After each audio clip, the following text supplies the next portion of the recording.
Assalamualaikum warahmatullahi wabarakatuh. Welcome back to my YouTube channel @Friska Friona Official. Halo semuanya.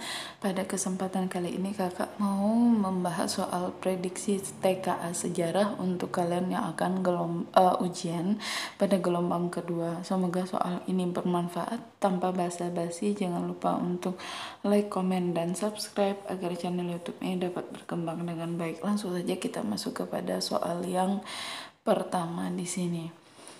Agamemnon First Leg merupakan contoh dari sumber sejarah yang berupa A. Sumber tertulis, B. Sumber rekaman, C. Sumber benda, D. Lisan, atau E. Sumber audio.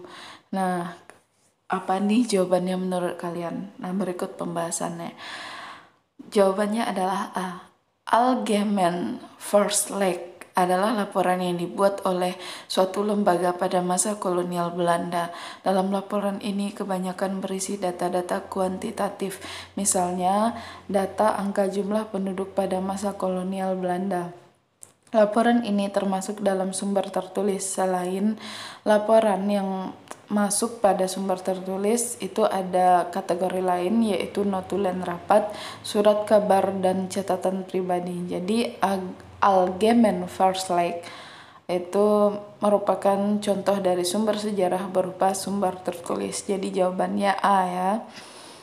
Kita lihat soal nomor 2. Pada awalnya kerajaan Mesir terdiri dari dua kerajaan, yaitu Mesir Hulu dan Mesir Hilir. Kedua kerajaan tersebut disatukan oleh A. Raja Tibi, B. Firaun Menes, C. Firaun Tutmosis I, D. Firaun Ahmosis I, atau E. Firaun Amenhotep II. Apa nih jawabannya menurut kalian? Jawabannya adalah yang B, Firaun Menes. Raja pertama Mesir kuno bernama Firaun Menes. Pada awalnya di Mesir terdiri dari dua kerajaan, yaitu Mesir Hulu dan Hilir. Kedua kerajaan itu berhasil dipersatukan oleh Menes yang dikenal juga dengan nama Nesutbiti atau Raja Mesir Hulu Hilir. Jadi Mesir Hulu Hilir disatukan oleh Menes ya, atau jawabannya yang B. Soal nomor 3, arti penting kerajaan Ternate dalam dunia perdagangan pada abad ke-15 adalah sebagai berikut. A. Penghasil kain katun terbesar, B. Pusat Islam satu-satunya di Nusantara Timur, C. Pemilik armada laut yang kuat dan tangguh, D. Pusat rempah-rempah terbesar, atau E. Pelabuhan transito dagang. Nah, apa nih jawabannya menurut kalian? Apa yang ditanya itu arti penting kerajaan Ternate pada abad ke-15? Jawabannya itu adalah D. Berikut pembahasannya. Ramainya perdagangan rempah-rempah dan berbagai produk lainnya menjadikan Nusantara tempat yang menarik bagi perdagangan dan pelayaran internasional. Rempah-rempah dari Maluku telah menarik kedatangan para pedagang, baik pedagang pribumi maupun pedagang asing. Para pedagang asing banyak yang berlomba-lomba mencari pusat penghasil rempah-rempah, yaitu Maluku. Mereka membawa barang dagangannya untuk dijual di bandar-bandar dagang saat perjalanan ke Nusantara, dan mereka akan mengisi muatan kapal dengan rempah-rempah untuk diangkut di pasaran internasional. Jadi arti penting kerajaan Ternate di dunia perdagangan pada abad ke-15 adalah pusat rempah-rempah terbesar, atau jawabannya itu yang A.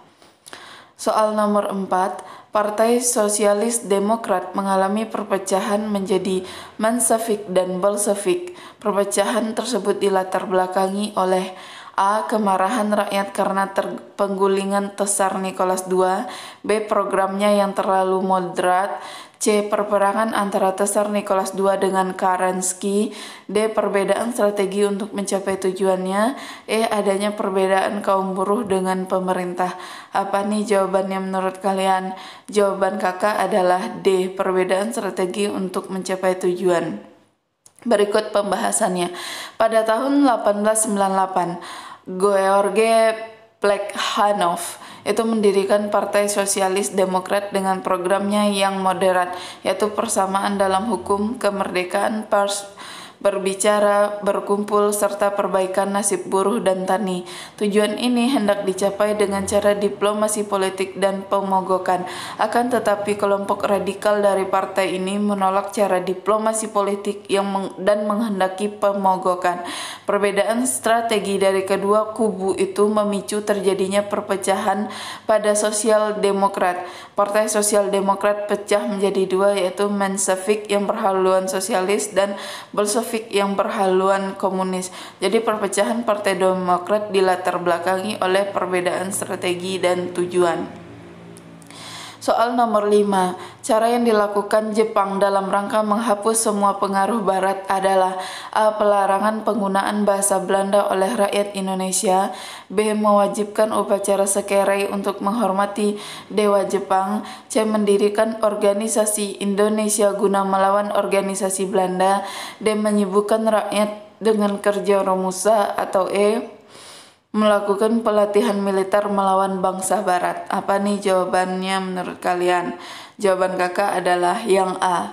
Seiring dengan banyaknya persoalan di Indonesia yang harus diselesaikan oleh Jepang, maka Jepang menerapkan dua prioritas kebijakan rakyat Indonesia yang meliputi dua hal, antara lain sebagai berikut.